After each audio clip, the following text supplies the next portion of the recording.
Well folks, the time has come to remove the engine and gearbox from this Mazda MX-5. So you might wonder, why am I removing the engine and gearbox? Well, the way it was installed is an absolute disaster. The wiring is a mess, there are broken engine mounts, there's a mount missing off the radiator, there's loose bolts left, right and centre, and to be honest with you, I just don't trust the job that was done on it, that it was actually safe. So the best thing for me to do at this point in time is take out the engine and gearbox, and then I can go through it, I can do the timing belt, and I'm going to be putting an automatic gearbox in this. Now I know some of you are rolling your eyes thinking, why would I put an automatic gearbox in? Well, there's a few reasons. One is this car was already automatic beforehand, so it's actually been converted to manual. I'm just undoing that conversion. Secondly, it's my wife's car and she can only drive automatics. I bought it for her birthday present, so she needs to be able to drive it. So I have an automatic gearbox over there that I'm going to be sticking into it, but first I need to get everything taken apart. So let's get stuck in, shall we? First thing that I want to do is I want to drain all of the fluids, and I mean all of them. So I'm going to start with the fuel tank because there's probably pure deck stain in there which needs to be taken out of it. This car has been sitting up for 17 years.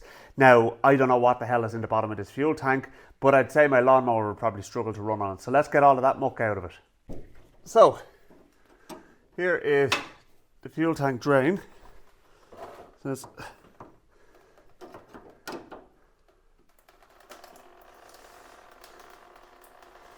Let's see what comes out of this. I mean, if it isn't that bad, the reason I actually wiped out the my oil pan because I could put it in my lawnmower, but for the car it's not good enough. This is going to make a mess.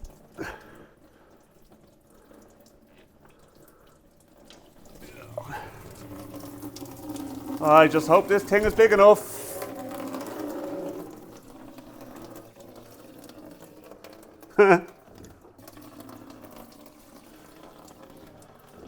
Oh, I need to open the fuel filler.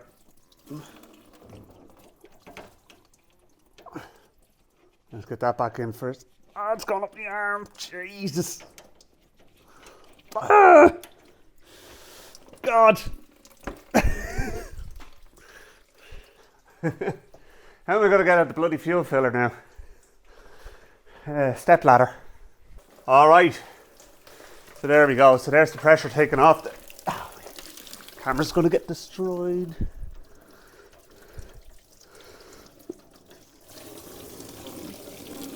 Well, here we go. Well, I may as well do it like this as well. But it's fairly yucky looking stuff. It's not terrible, but it's actually definitely needs to be drained out. So at least you'll be starting with fresh petrol, no water or anything like that in it. I think there was about a half a tank in it. Morning piss yellow, I think is what Musty One calls it. I can see what he means. There we go. All right. Well, it's no surprise the car wasn't running great with this deck stain in the tank. So, yeah, myself and my friend Mark went down to Offaly to collect this car a few months back. And it was driving like an absolute pig when I collected it first. But it did clear up after I put a half a tank of petrol in it. But it was still mixing with the rubbish. So, yeah, I think I'm going to have to start doing this a bit more often when I'm trying to revive a car. That Golf Cabriolet I was doing, for example, I really should have drained the tank on that because God knows what was in it. And the engine was running like a pig as well. So, yeah. Anyway, right, that's that done. Next, let's get the oil drained. Okay, there's the engine oil draining there now. So, that'll be a few minutes as well. It's looking fairly black. So definitely needed to be done too. Of course, it was always going to be done. Next thing we want to do then is drain the gearbox oil.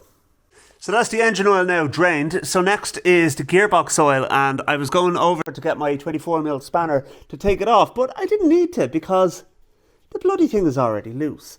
Now, why does that not surprise me? So let's see what schlock comes out of this, if anything. My money's on nothing coming out of it. Or a cupful, maybe. Oh! Not only is there oil in it, but it's actually not bad. Wonders never cease.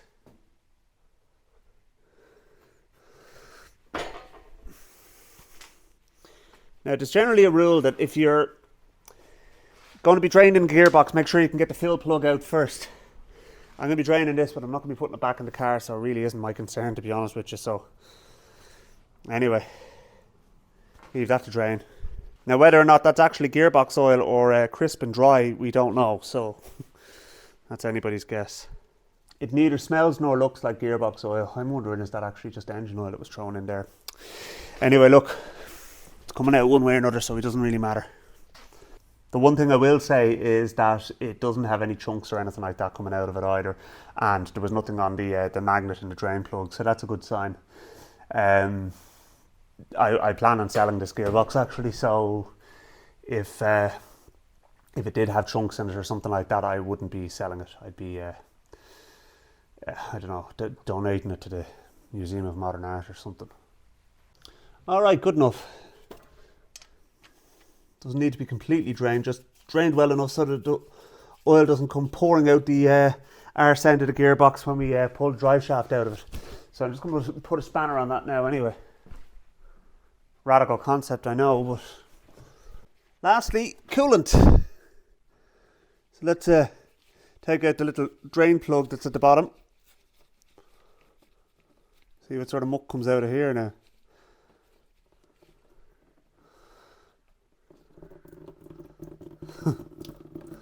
I may need to open the filler cap. Yeah, let's put that back in for a moment. The radiator is going to be coming out, so obviously it has to be drained as part of that process.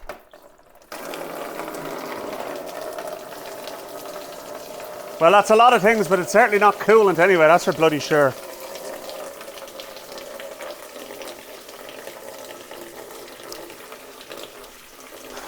Right. Coolant system flush on the list, so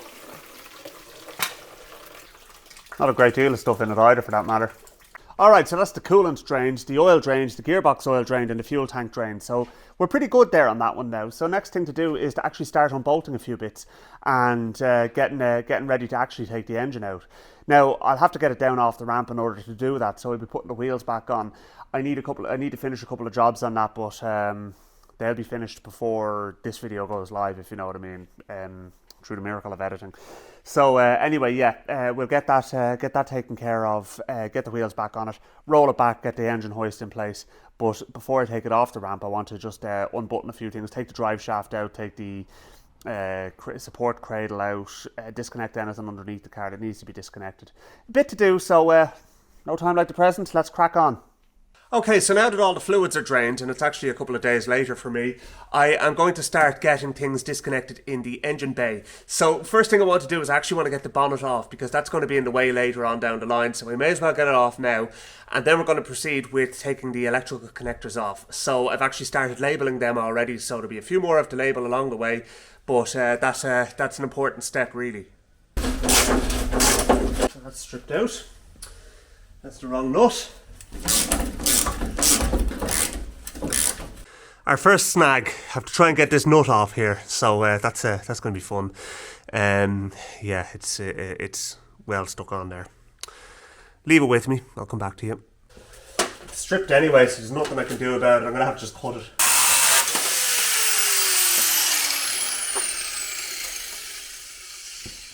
Annoying having to do that, but anyway. Now we have to try and get this one off.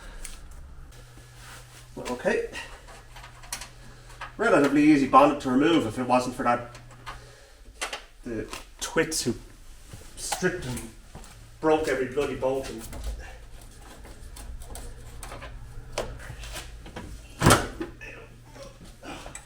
Find somewhere safe to put this. Right, that kind of makes things a bit easier in fairness. Right, so now I'm going to just start disconnecting the electrical connectors I have labelled. We're going to need to take this out and we're going to need to take that intake pipe out.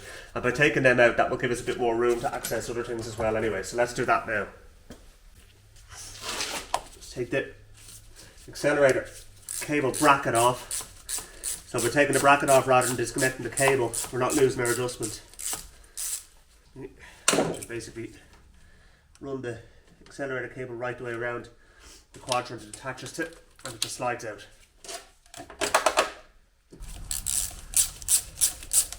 So I'm going to take off the extra pipes that are going onto the intake here as well, so we can get that off, and we'll get our coolant pipe off as well.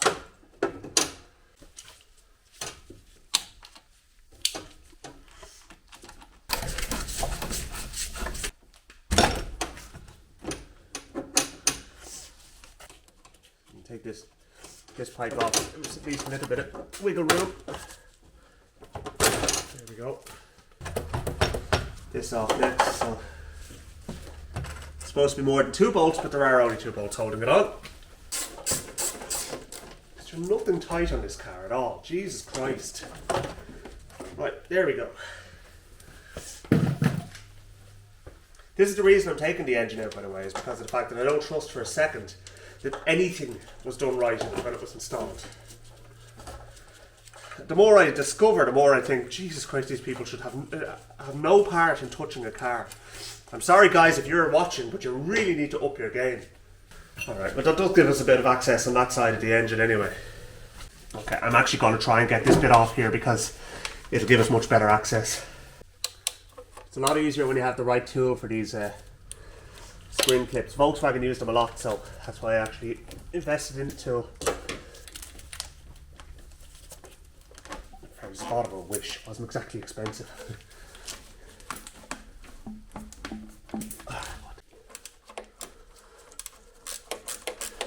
Hidden 10mm bolt down here. And believe it or not, it was tight, which means it mustn't have been removed by the previous owner. Okay, that's that out.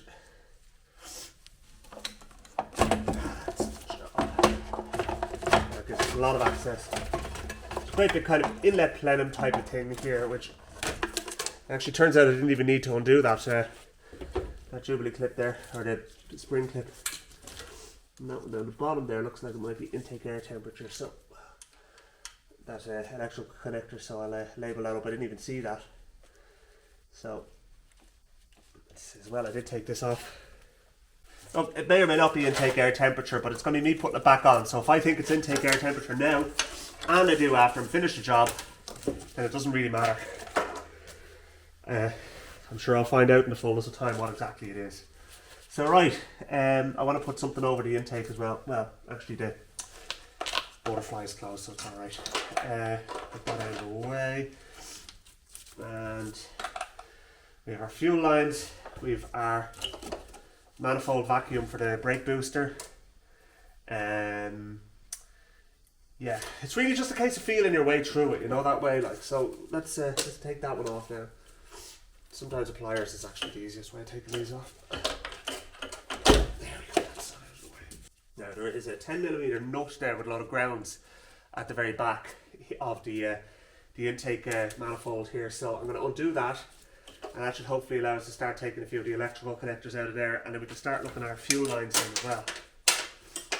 Just get everything out of the way here. Just tuck that down there as well. Right, so that's... yeah, we're definitely getting places now. Actually, no, let's get that coolant pipe off next. That's easy. Must have done something wrong. Alright, so the power steering pump, I've seen a few people mention that the best thing to do is actually just take it off the side of the engine and just leave it connected to the hoses. And I can understand the thinking behind that. I will of course be draining the power steering fluid out of it at some point, but for the moment this kind of just keeps it out of the way and we can worry about it another time. So I'm just going to get the bolts out of it. It seems there's only 2 bolts actually holding the bracket on for it. So let's get that one out. Right, I'm going to change my approach here on this. I'm actually, oh Jesus, it's loose as well. Bloody hell. This is ridiculous, lads. Right, okay, so that's the power steering. Of course, the tensioner isn't even connected to that. I don't know what the point is in taking that off. Right, I'm actually going to just screw that back in and leave that up over there. And then you should be able to go down to the... oh, Jesus. Alright, get another spanner on that nut there and take that take that nut off and then that whole thing should come out. Right. Ah, yeah, that's what it was.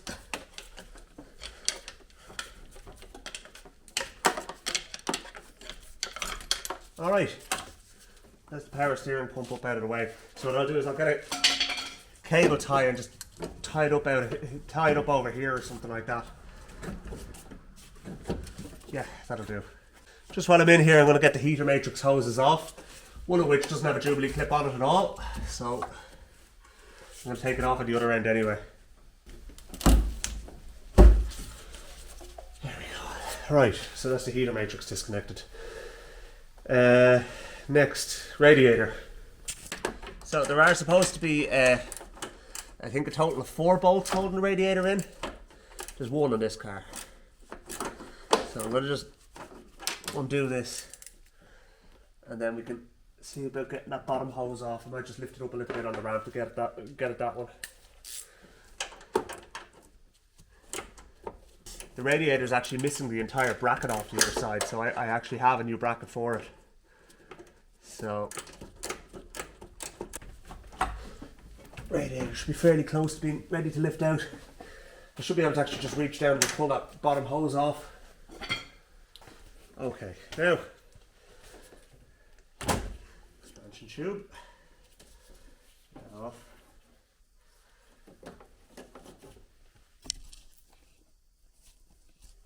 And it should be free to lift out. No, it's not. There's all the gubbins for the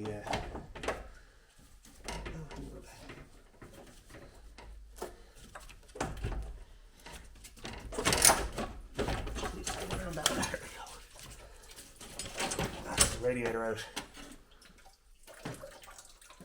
Alright, get that out of the way. Right, I'm going to take out the aircon condenser as well out of this because it's just going to be in the way. Well, might not be in the way, but it'll certainly reduce the risk of it getting damaged because I actually want to try and reinstate the air conditioning in this car. Okay, so over this side there are a couple more electrical connectors. There's the main electrical connector on the alternator and the excitation connection, and then there's the oil pressure switch down there as well, which I'm just going to pull that off now. It's actually not a switch in this, it's a sender because it's got a gauge, and that was one of the things I had to change because when I was down looking at it I was worried that there was no oil pressure, and it turned out it was just because of the fact that they had the switch in instead of the sender, and the gauge was just going to 0 as soon as you turned on the car. So a lot of these type of electrical connectors, to be honest with you, can't really go too far wrong with them because they'll only fit in one place. Still though, I pretty much got all of the wiring removed now at this stage. I just literally need to remove this engine bonding lead here, which is just basically grounding. So take that off, and then I'm going to take the fuel lines off after that. Got to clean up that grounding point as well because I can't imagine it working very well. They can be an unending source of electrical problems, actually, grounding points. So if you're ever having mystery electrical issues, first port of call, grounding points.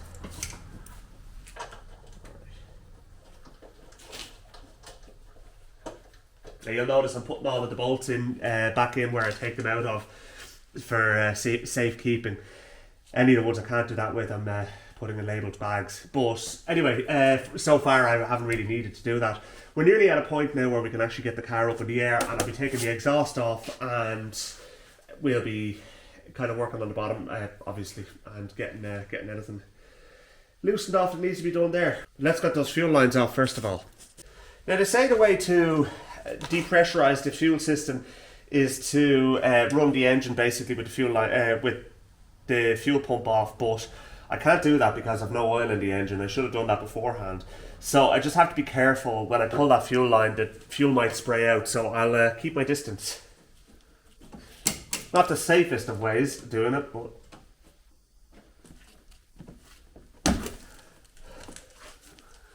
yeah, definitely fuel pour out of it anyway. But it didn't come out at any great velocity, so that wasn't too bad. Alright, there's our fuel lines disconnected. Right, so that'll keep the I'll keep the fuel lines out of the way, and yeah, we're pretty good on this end. So let's get the car up in the air and have a look underneath. Right, so there's a bit to be done under here, obviously, as well. We're going to have to disconnect a few electrical connectors down here too, which are haphazardly cable tied to the frame. This whole support structure is going to have to come off. Bearing in mind that I'm actually going to be converting this to an automatic gearbox. Yes, to an automatic gearbox, because my wife can only drive automatics. So this has to be changed. The drive shaft has to be changed, so that'll be coming out in its entirety as well. Going to be taking off the exhaust in its entirety just to inspect it, because again, I do not trust that anything was done right. We will disconnect our oxygen probe here as well, lambda I suppose you call it, and yeah, it's we're going to have to take out the gubbins for the clutch mechanism as well, because we ain't going to be using that anymore. And then these type of things cause me concern too, so we're going to have to look at all that as well. So anyway, I will get stuck in here and try and figure things out, and I'll bring it back when I have a good handle on it and when I start this unbolting stuff. Okay, I'm just working on removing the exhaust now. I got the nuts off the header up here, and that's grand. They actually came off without any issue. Just the fact that there was only 2 and there's supposed to be 3, so nothing surprises me anymore with this. Anyway, right, so that's that. Next, I need to disconnect this lad here, so that's loose as well. So that's we'll get that disconnected. Put the cable ties and that as well along there, I suppose. Take the hangers off. There's 4 hangers, only 3 of them are attached as well. So yeah, you're starting to see a theme here, folks. Need to get something just to pull off the exhaust hangers. I know there's probably good ways of doing that, but I never really did figure one out. You could just use a pry bar or something, just wang them off and spray them with a bit of lubricant so they don't get bound up on the thing and try to pull them off. Oh, and I got the air conditioning condenser taken out as well while it was up on the ramp. Right.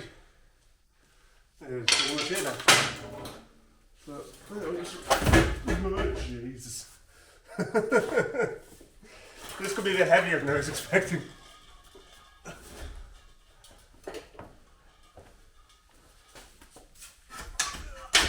Fucking hell, there's some weight in this.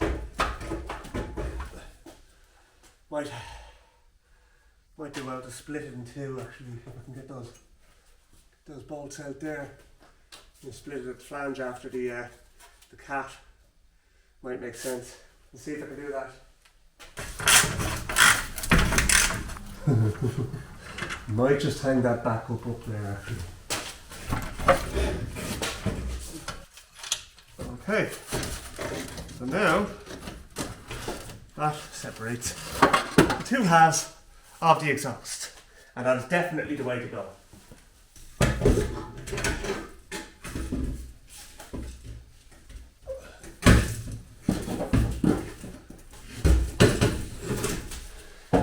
Take that off. That would make sense, wouldn't it?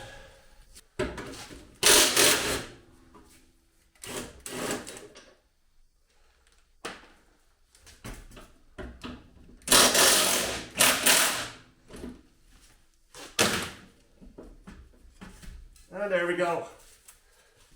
Alright, more bits out. So next, I'm going to get the drive shaft out. 4 14mm nuts. Buzz them out, pull it out there, bish bash bosh, thanks very much. Good luck to you. Right, that's them off.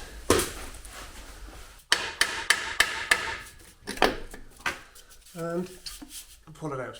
Now that's the reason why you've drained the gearbox oil, because if you didn't drain the gearbox oil is going to pour out of the output shaft nose cone of the gearbox and make a right mess of your garage.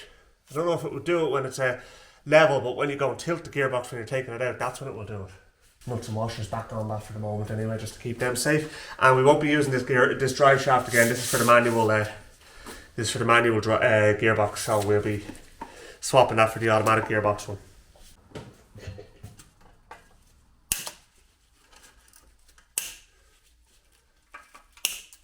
Right, so next thing we need to remove is this brace that runs from the gearbox down to the differential. And what we have to do first of all is just remove, there are several wire clips attached to it, so I'm just going to push them out. Nice one. Leave that open at the moment. Right. Maybe several wire clips attached to it, but that doesn't necessarily mean that there's several wires attached to it. Okay, and there is 10mm bolts there, which needs to be removed. There's a bonding lead on it as well, so that has to be done. Let's thread that back in there. But this support is going to be changed, but for the time being anyway, at least I'll know where the bolt is. So let's have a look and see what we're dealing with here. So they're going into like bushings or threaded holes or something up there.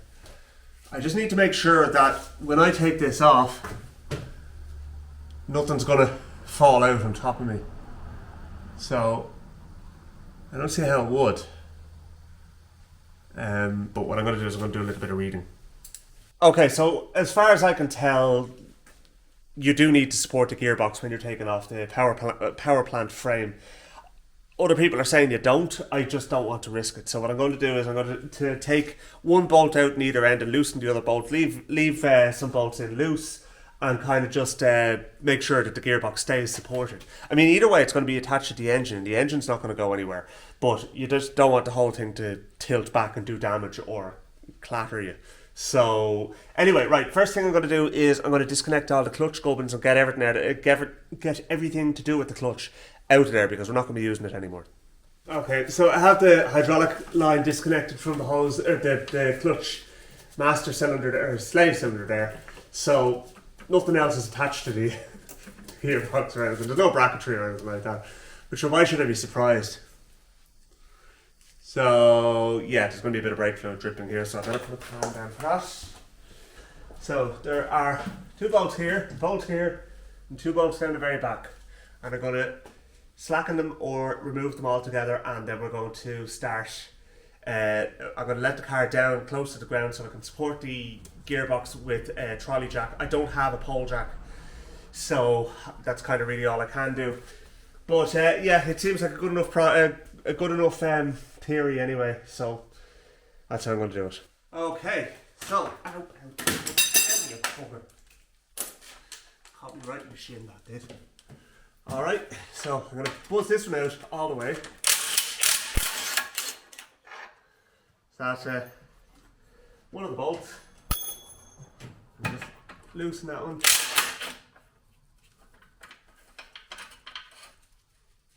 I'm going to take this one out.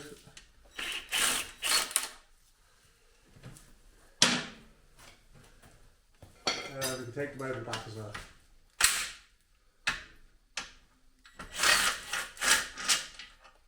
So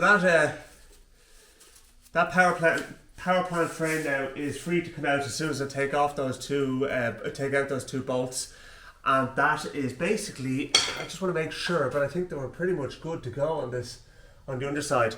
And what I need to do then is I need to remove the gear shift from inside the car. And I'll just show you this. That's all the wiring for the automatic gearbox. These wires were on the manual gearbox and aren't connected to anything, so we probably didn't have any reverse lights or anything at all, so why should I be surprised? Anyway, right, so I'm going to throw a cable tie on that there, keep it up out of the way, and then what I'm going to do is drop the car down onto its wheels. Well, I won't drop it all the way down onto its wheels. I want to actually get this off first of all, and then we can roll the car back, make a bit of space for myself to actually get the engine hoist in front of the car, and then we can start actually raising it up out of here, and yeah. Headway is being made. I decided that at this point it would be a prudent move to actually slacken off the engine mount bolts. This one is not threaded in all the way at all, and yet was stitched in there, so cross-threaded probably. So anyway,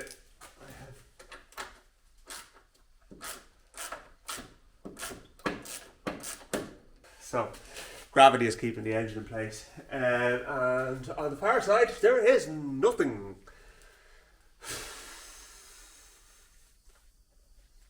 Unbelievable. Anyway, right, that's why I bought another engine mount. because I knew that the bolt was sheared on that already. So that's another thing on the list that we knew about, but anyway, right.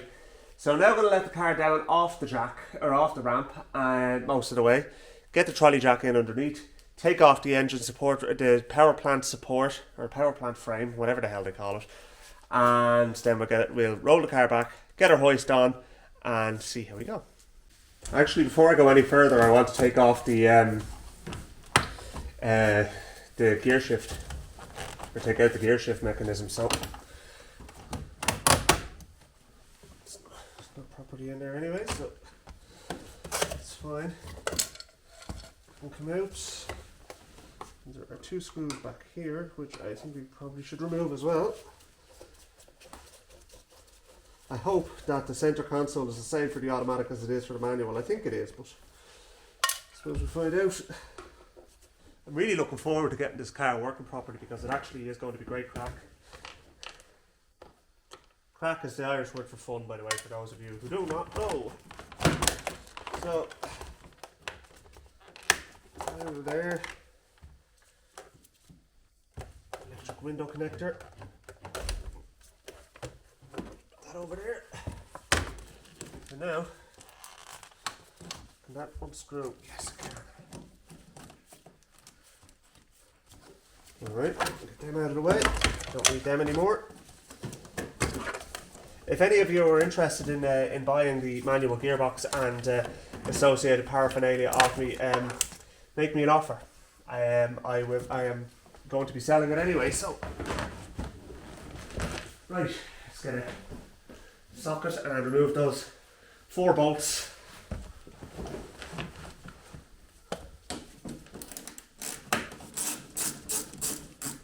Of course, the lads working on this car didn't concern themselves too much with tightening these properly either.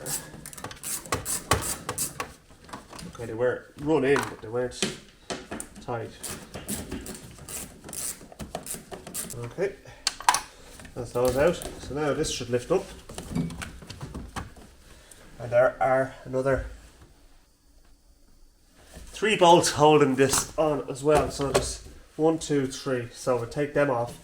I don't know whether we're supposed to remove these 4 down here or these 3 up here, but I'm going to try start with these 3 here first. And now that should let us just pull the gear shift out. Should be. Yeah, there we go. Happy days. Nice pool of oil in there, in fairness. I did drain the gearbox, but obviously some gearbox oil remained. So what I'm going to do is I'm actually going to cover that over, because that is going to make an almighty mess back there. And plus we don't want any dirt getting in the gearbox. Alright, so that keeps that safe anyway. So that's all done here. That's everything basically that needs to be done in the inside of the car. So now I'm going to get that power plant frame off, and then we'll start setting up to actually lift the engine and gearbox out. Okay, so the gearbox is now supported by a trolley jack. So now I'm just going to slither it underneath the car, and I'm going to remove those 2 17mm bolts.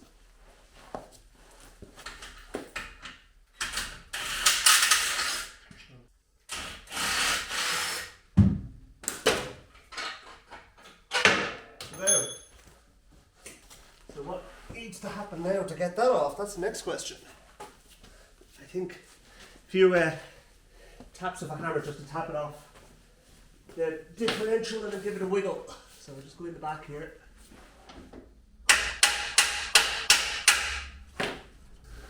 So the power plant frame is now hanging off the diff, which is less than ideal. So yeah, you see, like that's stressing the mounts now on the diff. So I need to figure out just like these type of bushings on the top of the diff as well, and I need to try and figure out like that went in there. But I have to figure out, do I have to take these 2 bolts out and take this mount off? I suppose if I do that, that will actually allow me to take it out, and then at least that's that problem sorted. So yeah, I might just do that. Okay. I got that out anyway. So what I had to do basically is I put the long bolt back through the hole, and without threading it in, I just gave it a belt with the hammer, and then that knocked this top hat bushing out of the top there. So yeah, seems to make sense when you do it. Like, you know, but I didn't think about it at the time. But yeah, definitely those pieces are supposed to be kind of retained in there. So anyway, look, and it doesn't really matter. I have a new one of these as well because the automatic gearbox has a different one. So this will be this will not be used again anyway by me. So yeah, what I am going to do is I'm going to just put all the bolts in the holes and just kind of make sure that they all stay together, and then I'm going to let the jack off and I'm going to see if the gearbox actually moves because I am curious. Okay, so I let the jack down under the gearbox and the gearbox definitely did drop down. So certainly a prudent thing to do to support the gearbox if you're going to take that power plant frame off, because it is actually supporting the far end of the gearbox. So anyway, what I'm going to do is I'm going to put the car on its wheels now and I'm going to roll it back, get the engine hoist in front of it and start getting everything hooked up on that, because I think we're fairly close to actually lifting it out now at this stage. I have the car obviously off the ramp and it's up on axle stands now so that I can get the hoist underneath it, and I've just kind of started taking the weight off the engine there now. So annoyingly I can't get any closer to the engine than that. I mean, without taking the front bumper off, I'd really rather not have to do that if I can avoid it. But anyway, look, we'll see how we go. If I have to do it, I'll do it, but you know, look, it's less than ideal the way it is. So anyway, I need to check over everything, make sure that we've got everything disconnected.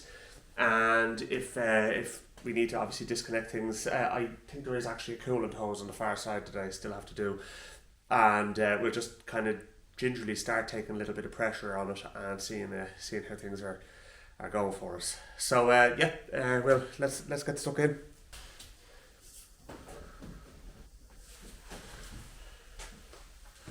No, this is not working. I have to take that front bumper off. It's the only thing for it, because I need to get in closer, because like there's feck all tension on that one and it's all on the back. So what's happening is it's lifting up the gearbox before the engine, and the gearbox is planted into the tunnel. Given how many bolts are missing or loose on the front bumper, it's actually no harm to be taking it off.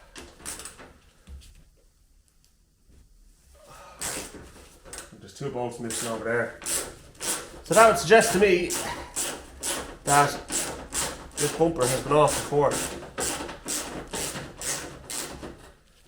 There is a yoke you can turn here to turn the headlight up, because one of the bolts that holds the bumper on is under there. Okay, right, so now on the inner wings, there's just 4 bolts. There's 2 more up there, and then there's another one just down below. I should be able to get it there. So I'm going to get the my electric ratchet. Definitely a worthwhile exercise taking this off, in fairness. So as well. Alright, like everything else, I'm glad I actually did take it off, because not only were the bolts missing from the bumper, but the deformation panel that goes behind it as well. So at least that way I get to put this right too. The more I dig in this car, the more I find. Bloody hell. So anyway, right now I've got the engine hoist hooked up obviously. So I'm going to try and take away to the engine now. Ooh.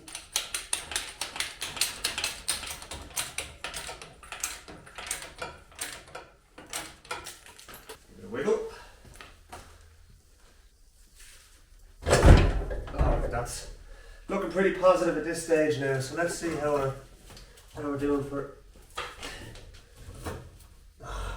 I forgot to disconnect the starting motor.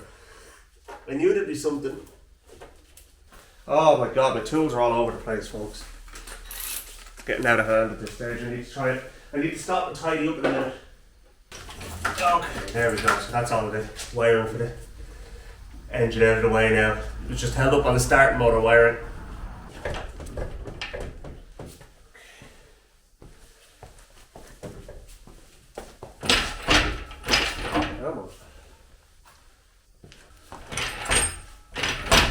What is holding the bloody thing now? One of you guys could go under there and just push the gearbox down, that'd be great help. Perfect.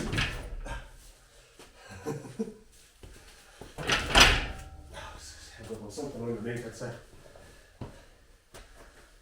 yeah, it was the where the gear shift goes on the gearbox. Still kind of held up there.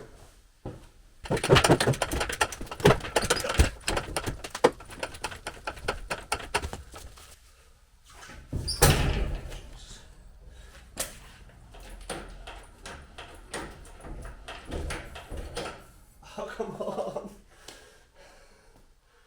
My engine hoist is at its max height. I'm just about clear.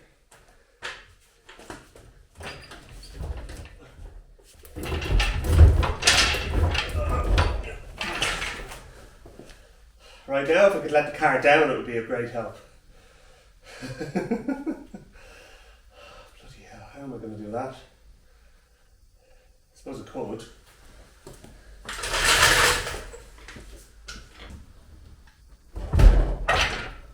There we go. It's just there. It's just catching on the bolt sticking up from the gear lever on the firewall. Alright. It's free of that. Alright.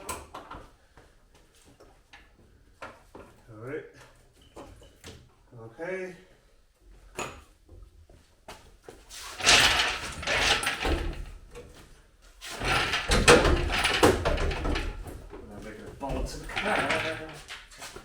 There we go. Right.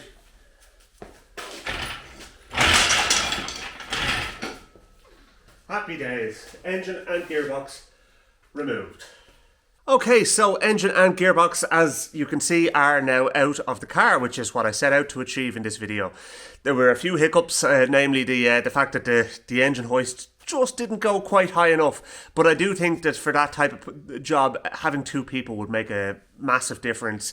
But I kind of fly solo most of the time, so yeah. Anyway, look, all's well that ends well. It's out. It didn't do any damage, and yeah, we're good to go. So the next thing I want to do is I'm going to start getting stuck into the engine, getting stuff sorted out that needs to be sorted out. Clean out the engine bay as well, give it a good pressure wash, and I'll be doing the timing belts, any other jobs that need to be done on the engine. And yeah, so that's going to be in a future video. So I hope you got a bit from this one anyway, and at the very least found it entertaining. So yeah, please do hit the subscribe button before you go, and I'll keep you updated on my progress on this and a few other projects that will be coming down the tracks as well. Thanks for watching, chat to you soon.